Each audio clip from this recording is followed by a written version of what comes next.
trying to get around to that we held off on 2 Chronicles 27 and verse 6. What specifically thing does it say about Jotham as far as his success? Mighty. All right. He was mighty for what reason? Prepared his way before the Lord his God. Right. So he was a man who sought after, tried supposed to do, but it does say what about him? He didn't go all the way.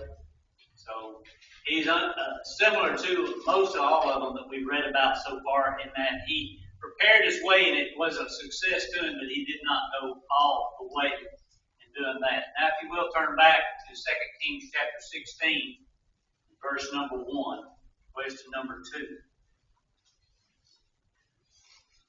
I've got my list of kings out there in the other room, but I don't have it with me. So, Kurt's got one. Brenda, you got yours with you tonight? Okay. We're looking at the southern kingdom with the kings. We have not tried to figure out the list on the northern kingdom. We may go back and reread all this we've been reading for 3 months here and see if we can figure them out too. We're going to stick with the southern kingdom right now. Question number 2 says, who was Ahaz? 2 Kings 16, verse 1. King of what? King of Judah. Judah, who was? The son of Jotham, who was the son of? Azariah or Uzziah. All right, was the son of? Uzziah. All right. Who was the son of? Joash. All right, so we've got Joash, Amaziah, Azariah, Jotham, and Ahaz. Covering the time frame starting after Azariah and going through Jotham and Ahaz, kings of Judah. All right. All right. How old was Ahaz when he began to reign, and how long did he reign? Verse number 2. 20 and 16. 20 and 16? He was 20 years old. He reigned 16 years. Okay. In time frame, as far as how long we reigned, if we ran through chapter 15 a little bit fast, as far as the kings of the northern kingdom, we had one that reigned 1 month, we had one that reigned 6 months, we had one that reigned a year, and we had one that reigned about 7 years. So the lifespan of the reigns of the northern kingdom were not very long, but for the majority of the southern kingdom, most of them had an extensive period of time, this one being 16 years, so he had time to accomplish quite a bit in his reign. Number 4, how does the Bible describe the reign of Ahaz? Verse number 3.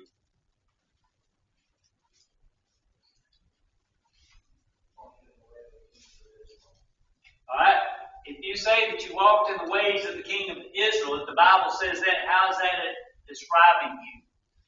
Not too good. Alright, so that's a way of saying that he was not living faithfully to God, or he was living wickedly, because we know that all the kings of the northern kingdom were living in idolatry or practicing idolatry. So the southern kingdom had Jerusalem, had the old law, it had everything that was there to keep them faithful to God, and yet here the king Ahaz, who was of the lineage of David, went completely off the rails. If we surmise or learn anything from that might be applicable to us today? All Israel. All right, that might be a good point right there. Specifically, I was thinking along the lines of he had quite a bit of opportunity to know the truth. He had examples, he had the leadership that surrounded him, yet he determined that he was going to take a road that was off the path. And so I think that describes or can describe how we can do that as well. People who are members of the church who have every opportunity to make it to heaven and just disregard everything that God has given them to get them there. Any comments about that? Questions? Number 5, what particular sin is described that Ahaz promoted? Verse number 3. Sacrificed him. All right. How? Made the bolt through the fire. All right. All right. What does that mean? give us an idea. One thought is that they offered the firstborn to the false god, which was burnt through the false god dealing with fire. The other was that they made him walk between two fires, signifying their sanctification to that false god. So usually the firstborn was oftentimes sacrificed. And that's how most people look at it, in the sense that they use that, or that is an offering to the idols, the false gods of the children. Second Chronicles says, burn his children in fire. Okay. So it's a sacrifice of the children in some form or fashion. Is that anything that might be alluded to that might represent that in our world today? Is that done? Abortion sacrifices children in the name of, I don't want to be bogged down and worship itself. Okay. And that's kind of the idea that I was getting behind. We, if we don't believe in God, then the life of the child is not of any value. And they changed the description from a baby to a fetus to ease conscience on that. We have the same situation to a great degree today as well. I think people still, they might not kill their child or whatever, but they still sacrifice their child for their own success. They have their kid, they raise their kid, they take part in raising the kid the right way because they're too busy with their own successes. And that can be anybody as far as that goes, in or out of the church in that respect. I'm not sure. One thing that this reminded me of, and I mentioned it to Sonia the other day, I was reading somewhere, I saw it, the satanic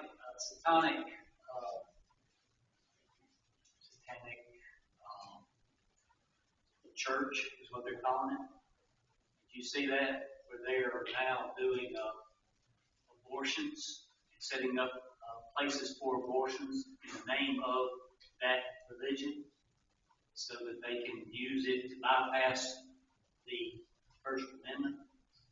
It's aborting children in the name of satanic worship. So the possibility of that, I don't know how far that would go, or if it goes to the court system. We have freedom of religion. If you want to have a religion that worships the devil, part of that, an ordinance of that particular religion is abortion as a form of worship. Well, it's still going to come down to how you define abortion as life, when you define the beginning of life, that conception and that birth. That's what it's going to come down to, even in that, because if it came down to like as it should be seen as we see it as murder, the court would rule against it, like they would say a religion said we're going to start offering sacrifice of humans. Yeah. They would shut that down instantly because that's not protected by the person. But that's not going to be the thing that's made. It's pretty forefront to rule against the current justice. It's not going to be ruled out against any other courts, lower courts. See, it's just amazing how the angles that they will try to take to avoid doing the right thing or to promote doing the wrong thing. Just amazing what's going on in the world. Number 6, who aligned to fight against Judah? Verse number 5.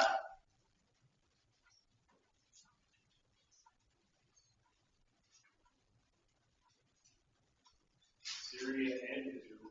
All right, so Syria, which is the enemy, who we understand as being a pagan people, aligned with Israel, who would be considered what? Israel. Would they be considered? No, they were children of God. They were considered the children of God. They were unfaithful in the sense that they were not following after in the proper way as far as worshiping God. But we see here a situation where people are aligning up with the world to fight against part of God's people. Does that happen today? We see people within the church aligning with denominational worlds to stand against people who are trying to stand for the truth. This is the church. What you're talking about Israel specifically, you see a lot of religious leaders supposedly vying with Israel over the fact that they think that they thousand years right church will be established there. But I don't know what you mean by vying with the church. Well, I was just the idea of people who are not faithful to God, and people who know the truth. You can see it when people do things like they combine worship with the denominational world or something like that. They do that, and yet they will take a stance against the truth as far as having a worship that is scripturally in order, and where they will take it and do things like instrumental music and that sort of thing. And so they're fighting against those who are standing for the truth and combining with those who are outside the church. That's been going on for a long, long time. It kind of got a strong headwind back in the 80s, mid-80s, and that sort of thing, with the Jubilee and trying to connect with the Christian church and that sort of thing. But it still happens. We can expect that people will turn on us, even if they are members, and I use that term lightly or loosely. Members of the church will turn on people if you try to stand for the truth, no matter where they are, if they're not standing for the truth in that respect. Any comments along those lines? Number 7, who today has turned to for help in fighting the war? Verse number 7.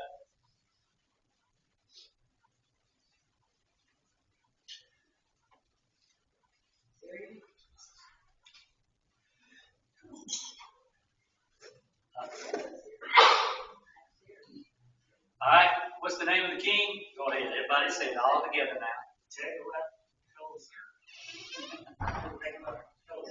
Eleazar. Anyway,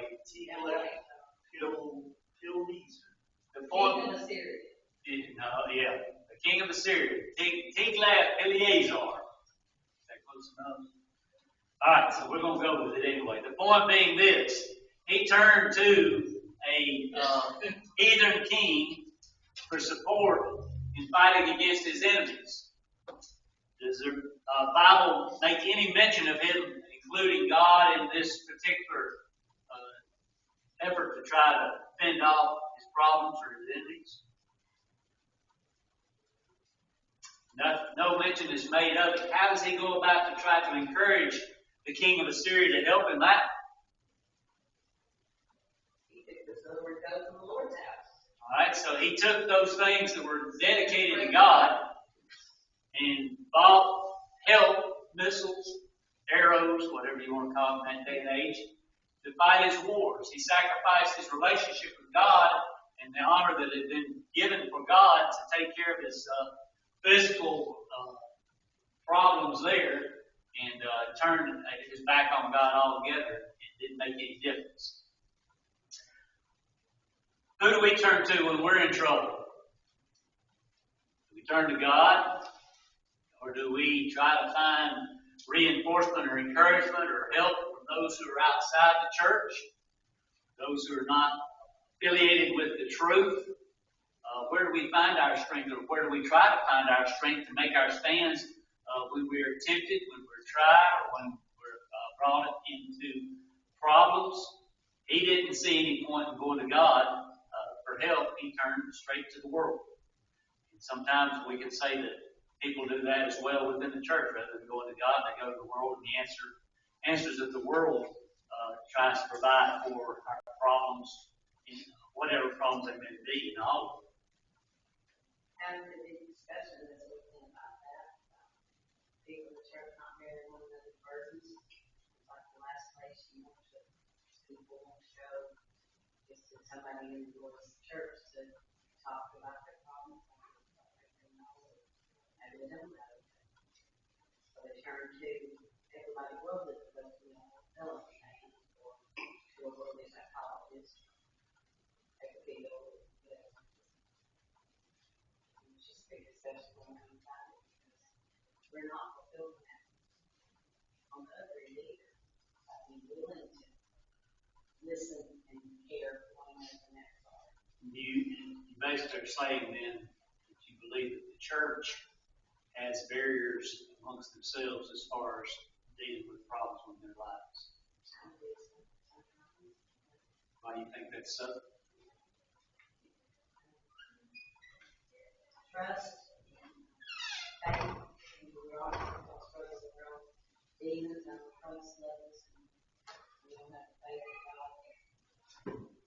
He's all that that's his plan. We don't come in to the point of bearing the burden, whatever it is. I think that the church probably is good at helping out in financial situations, troubles like that when it comes to spiritual, emotional things that have to do with sin and morality. Don't want the church to know about it. Yeah, that's true. And a congregation like this, where we've got elders, if not the example set of people going to the elders and helping them about their problems, or the elders going to the other side and trying to help those problems, or find out why they're not attending or not participating or not, being close to anyone in the congregation. So I think it creates a divide. I don't think we intentionally put walls up to each other, but I think it naturally happens because we don't have the cohesiveness. We're not having the elders that will keep us. And I don't even want to use the word in line, that's not where I'm going, but responded. Somebody that has a responsibility to oversee and trying to help you walk the walk. I think it's a problem that we have always had in that respect. I mean, you don't want to open up all your life to other people sometimes because you feel like they're just not sure how they react. They won't love you. They won't think how they react.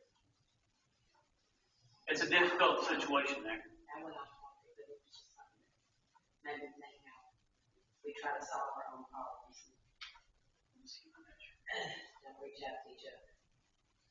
Anybody want to add anything to that idea? All right, so we see that he turned to using the resources and the blessings that God had given him for the nation of Judah to solicit and to pay for help from an ungodly king. Number 9, what did Ahaz find in Damascus that he liked the design and decided to have one made? Verse number 10, an altar. All right, so he went in. What would you think about that altar? Who was it made to? We know. Well, we know specifically that Moloch, Baal, all these idols are up there. So this was an altar. This was an altar that they used to worship idols that he took a liking to. As a Did sacrifice children too? They did Baal worship as well, I'm sure. So. But the point being is he did not like what God had given as a design of the altar at Jerusalem. Who designed it? All right. Who built it? Solomon. So it was designed and built according to the guidelines of God. Ahaz went up here and saw something that he liked better and decided that he wanted it as opposed to what God had given as authoritatively to have done by Judah and for Israel. He turned his back on that. Any comments along those lines? Question number 10, verse number 11. Who built the altar for Ahaz?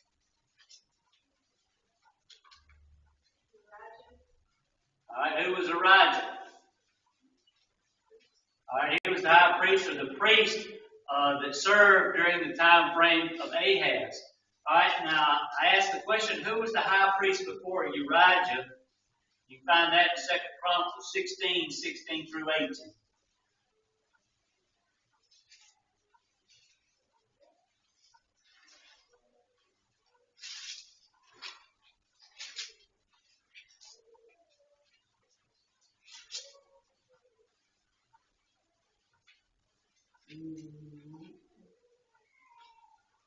No, you don't go to the 14. The first is not go to the 26. The first don't match up. 26, 16 through 18, I'm sorry.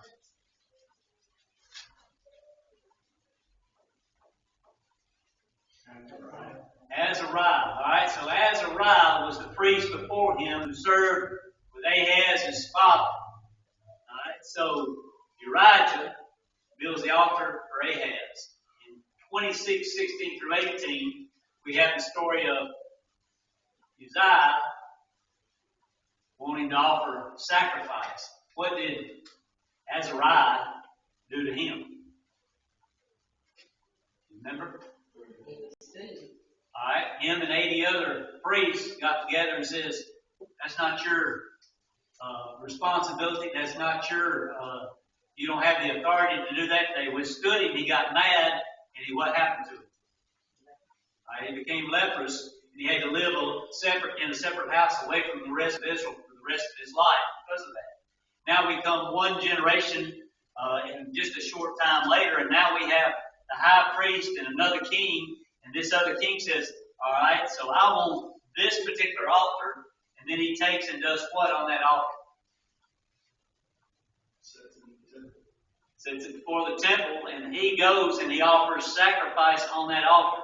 So we have this generation where Azariah tells Azariah, you can't do that. You're not authorized to do it. And then just a few short years later, we have Elijah who follows Azariah telling or allowing the second king right after him, Ahaz, to do exactly what they had stood against just those few years before. You think Elijah knew what was going on before? We don't know, but he probably had some inkling of the fact that this is what Uzziah tried to do. What? He's probably trained them. Yeah, the connection is all right there, it fits together, and what's happened?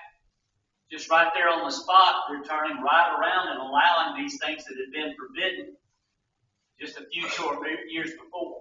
That's how quickly things turn as far as religion is concerned. People get a hankering for something, and people don't stand up, or they go along with it, and they just go right out and do whatever they want to do. I think, another example I think Brother Shepherd made this point is that if you look in Leviticus, all the times that Aaron and his sons worshiped together, they did it the right way.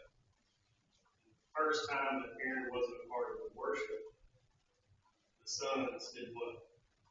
Offered strange fire. So it shouldn't be very shocking to us, and this is not a justification for people's actions, but it should be very shocking to us to see people that don't have a desire to worship God faithfully or in their intent or heart is wrong, how quickly they can do it wrong. Yeah. As soon as that person that they admired or felt close to or helped them out is gone. But it just takes whatever influence they want to, whatever influences them to want to go that way. As soon as it's strong enough for them to have courage to go that way, We've seen it. How faithful the children were, even grown into adulthood, had children grown, and those parents died. One by one, sometimes all at once. They all in church. It's just a shocking relation we've seen here. The Bible reminds us over and over here just in the last 4 or 5 chapters. If there was a strong priest that guided the king, he was faithful until that priest died. And then he went and did whatever he wanted to do. So the Bible is trying to emphasize the fact that if you want to go, you're going to go. So we got to be real careful about that. All right, so Uriah built the altar. Number 10, number 11, who was the high priest? That was Azariah had stood strong. Elijah probably was a part of that. We don't know for a fact. Numbers 12 describe the difference between the two priests. One had the courage to stand up against it, and one didn't, and went right along with it. And so, even in the fact that religious leaders, people who know the truth, can succumb to the pressure of the world or change, and we see that quite a bit in our own lifetime, all around us as well as far as the church is concerned. You wonder why the church is diminished, got so much smaller today as compared to what it was 30, 40 years ago.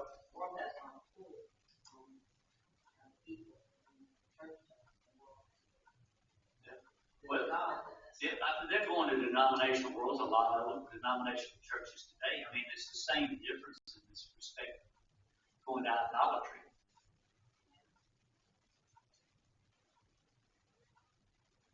The world is a stronghold. Number 13. What happened to the altar and the basin used in temple worship after he has had the new altar built?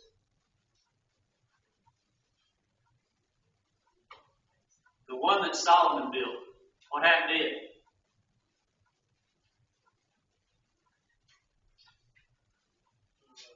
He got it torn apart. All right. And the labor, the basin that they used to wash with and get ready and all that stuff that was set up on the pedestals, the lines and all that sort of stuff, he cut it apart and set it over to the side as well. Kind of see that in the church with the two worship periods. You have one for the modern day, and then you have those who are old timers. Huh? The contemporary and the what? Didn't remember those words. Kind of like paupers. Number next, 14. Who became king following the death of Ahaz? Hezekiah, we know, was a strong king, but we'll be reading quite a bit about him and his life. Any questions? Comments? I was going to say, as I looked at, we've been going through these, it makes me realize when we read to God's commandments or His justice, I have no idea what God would choose to do, because to me, someone going into the true control, in leprosy compared to what he did, that would be like, well, just go ahead and kill him. He's done it. Just reminds me that I have no idea of justice.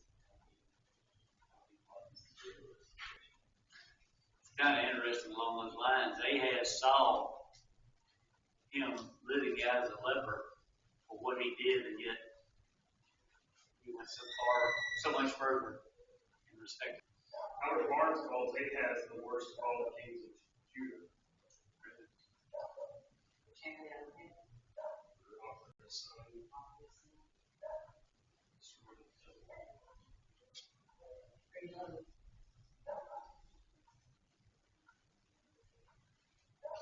Yep, he went a long way away. No, God let him live. I guess that's a lesson for us as well. It may not be something that will happen to us in this life if we leave God, leave the Lord, go on, do what we want to do, and everything be perfectly all right until the end.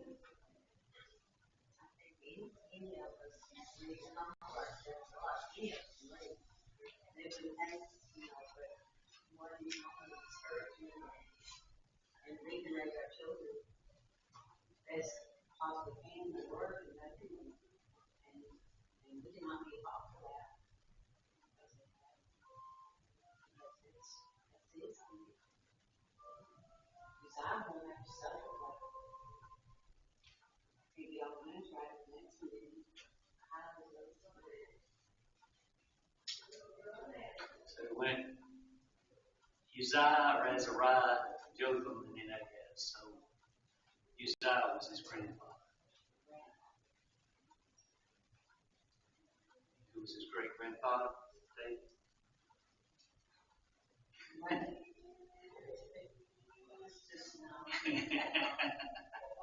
Amaziah, Azariah, Jotham, and Ahaz. I'm in the king. Huh? Right.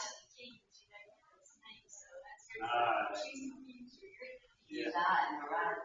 That's what I mean. Uzziah and Uriah.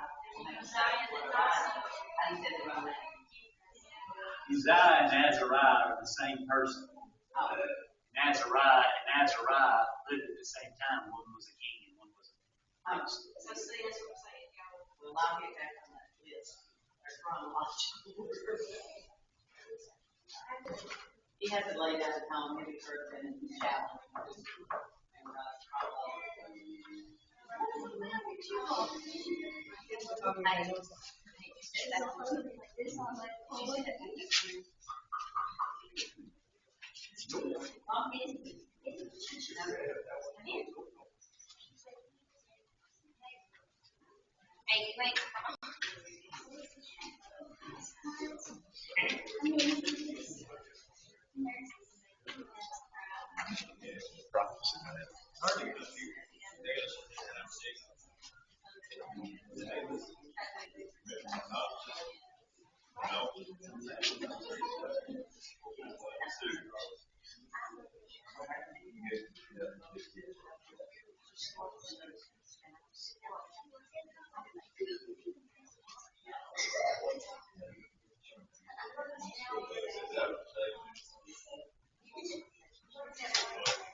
All right, if you would get a songbook and turn to number 772, we'll use that as a hymn of invitation here in just a few minutes as we extend the Lord's invitation. Before we do that, we'll go through and just remind everybody, those who are on our prayer list, and update it if we need to for prayers. Ronnie Martin, I have not gotten an update on him. He did have a seizure. It was at Skyline Hospital in intensive care and unresponsive, and so they're waiting to see what transpires there with him. So please pray for him and his family as they go through that situation. Continue to pray for our sister Sue. She has had some swelling in her feet and ankles and has had some problems there, so she needs our prayers. It's good to see us, Sister Edna out tonight. Glad that she's out. Sister Dixie's out. It's good to be with them tonight. Sister Nan. Continue to pray for Evan Mitchell. And Bobby is at home, doing a little better, Lois says. Eric, you doing better?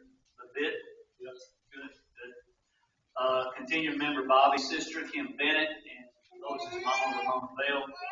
David Payton as well, and Jim Zimmerly, and Laura Zimmer. Is there anyone else that we need to add to our prayer list at this particular time?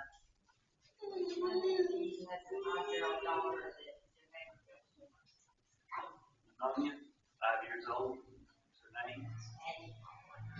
Addie. Oh. Please pray for her. We'll quickly with her.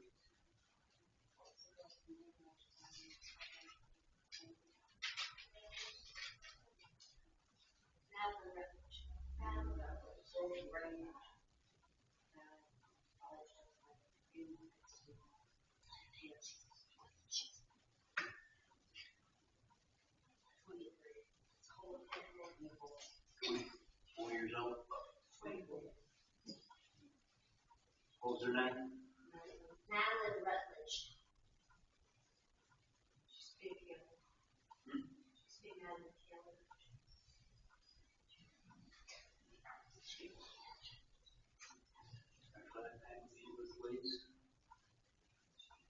Anything else? Anyone else?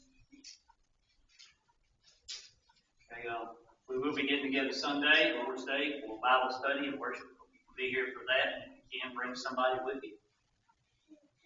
We're going to be having the gospel meeting. It's just a little over a month away, October 1st through the 4th, with Brad Harris here at the building. We'll be doing some advertising for that. Hopefully, you'll encourage people to come out.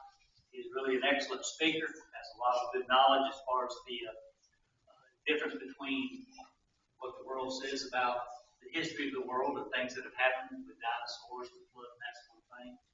Also has a lot of good information as far as the psychology of man as opposed to the spirit, what the world says. So look forward to hearing what he has to say, and it will be a benefit to us as well as anybody else that we might have the opportunity to get here to hear from them. So I hope that you'll encourage your friends and your family to be a part of that, October the 1st through the 4th. We will, if you don't mind, men, have a short business meeting right after the service here up front to handle a couple of issues with that. Is there anything else that needs to be announced or things that we need to be made aware of? All right. Status quo. What does it mean to be one who is satisfied with the status quo? The status quo is a Latin term that means the existing state of affairs. People usually look at that with social issues, or political issues, or even religious issues. They are satisfied with the status quo. It's been an extremely highlighted in our study of the kings of the old, or the northern kingdom and the southern kingdom. You look at 2 Kings 14:2, and it says, and he was 25 years old when he began to reign. He reigned 29 years in Jerusalem. His mother's name was Jehoiada of Jerusalem, and he did that which was right in the sight of the Lord.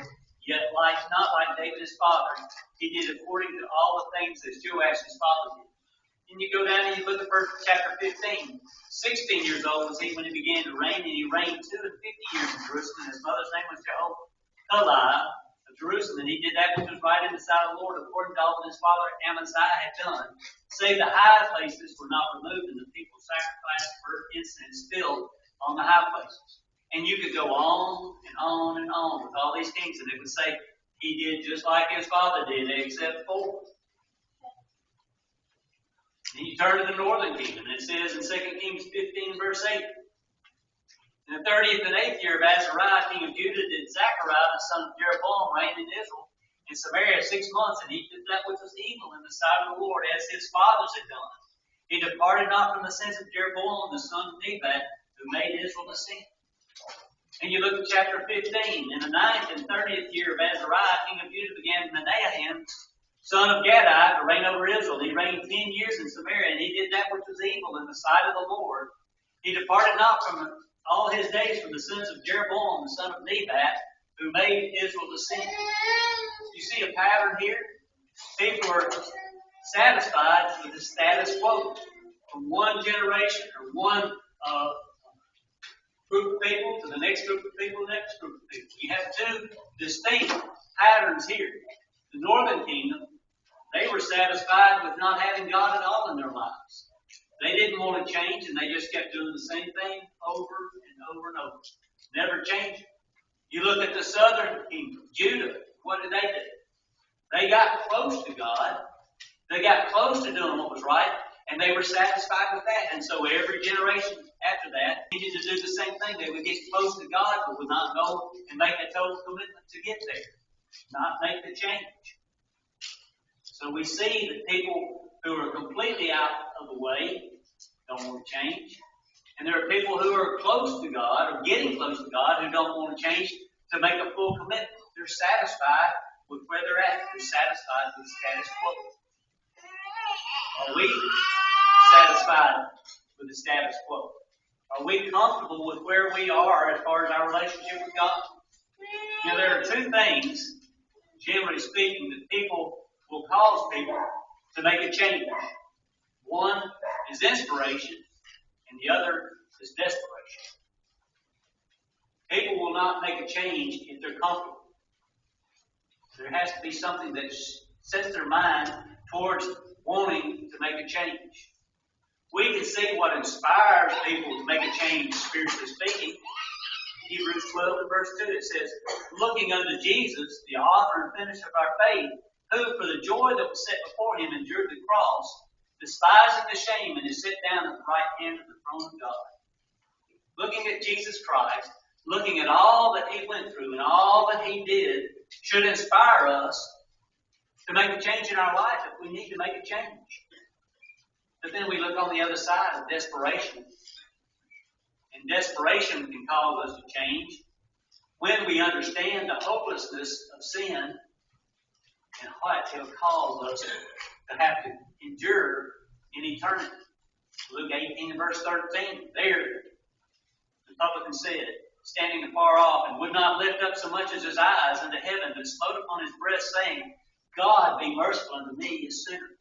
We see there the heart of a man who is desperate because he recognizes the state because of sin in his life.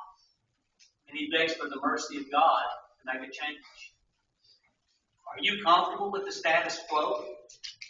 Do you care to make a change? Are you just ready to go on just like things are? If we're comfortable, we'll never make a change. We have to find something that inspires us to want to be more like Jesus Christ. But we have to find something that will cause us to think about the consequences of not making a change in our lives if we've got sin in our lives. 2 Corinthians 5 and verse 14 says, for the love of Christ constraineth us. That's what Jesus has done for you and for me.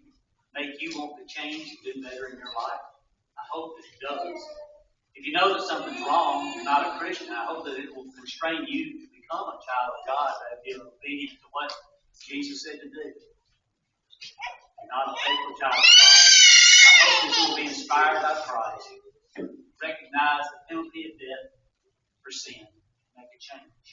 We'll sing a song of invitation. If you need to make a change, I hope you will. While together we stand and as we sing.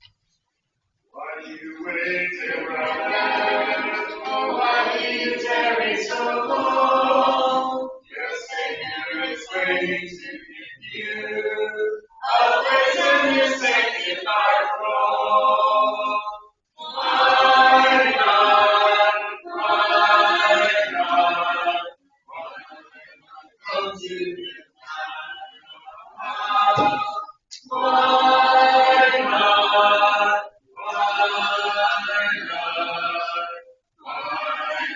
Come to Him now.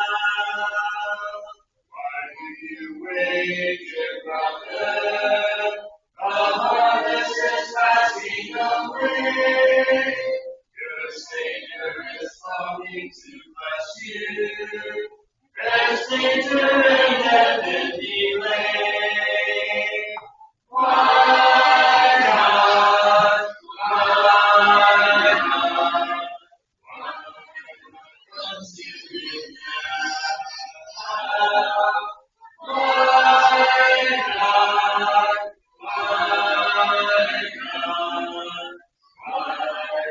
Come to Him now. Hope the rest of the week goes well for you. David, would you lead us in prayer? God, our Father, heaven, for the now thankful for the hour we made to come together to study a portion of our word. Father, we're mindful of the ones that are just making another sick and need a healing hand in this salvation. Be with them, the doctors, the nurses, and everything that's being gathered physically for them. Be able to help them. Announce rest and quick return. Be able to, on the spiritual side, Father, help us to be ready to answer questions about the truth, about the Bible, about the word. Especially about the meaning of the code of help us to provide our family and friends, especially those that are outside the truth, outside of the world, help us to provide them, encourage them, also repent.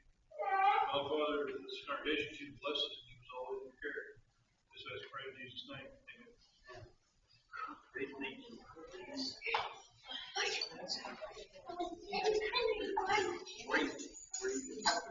Very quick, very quick. Well, how's it going?